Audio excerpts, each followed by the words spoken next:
Andrea Brillantes lumapit mismo kay Catherine Bernardo para aminin ang nangyari sa kanila ni Daniel Padilla.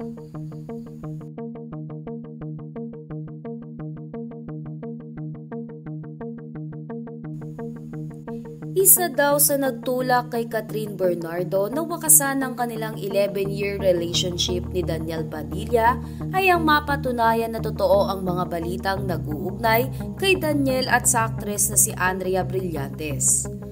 Ayon sa ulat ng pep.ph, sinabi umano ng kanilang mga sources na si Andrea mismo ang umamin kay Catherine Bernardo sa namamagitan sa kanila ni Daniel Padilla.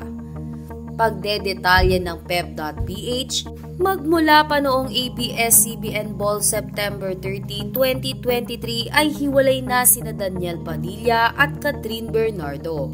At matapos nga ang 2 buwang pagtatago sa tunay na estado ng kanilang relasyon, ay napagdesisyonan na ng mga ito na isiwalat sa publiko ang kanilang paghiwalay. Pagdating naman umano sa pag-amin ni Andrea Brillantes kay Catherine Bernardo, sinabi umano ng 4 na source ng pep.ph na personal na nag-usap sina Catherine at Andrea. At si Andrea pa nga daw ang gumawa ng paraan para makausap niya si Catherine Bernardo.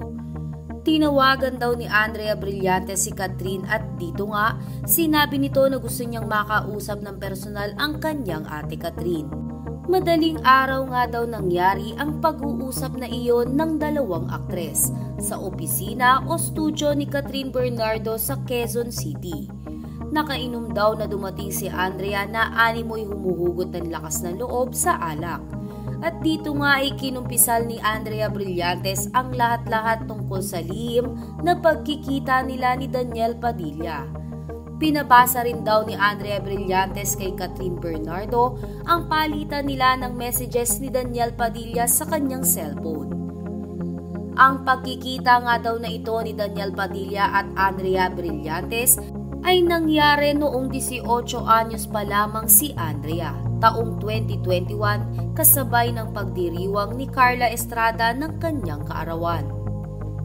Samantala, hindi naman malinaw kung ano ang intensyon ni Andrea Brillantes sa paglalakas loob nito na umamin kay Catherine Bernardo. Ang balitang ito nga ay hindi pa rin kumpirmado sa ngayon. Ito ay base lamang sa mga nakalap ng pep.ph sa kanilang mga sources na malapit umano kina Catherine Bernardo at Daniel Padilla.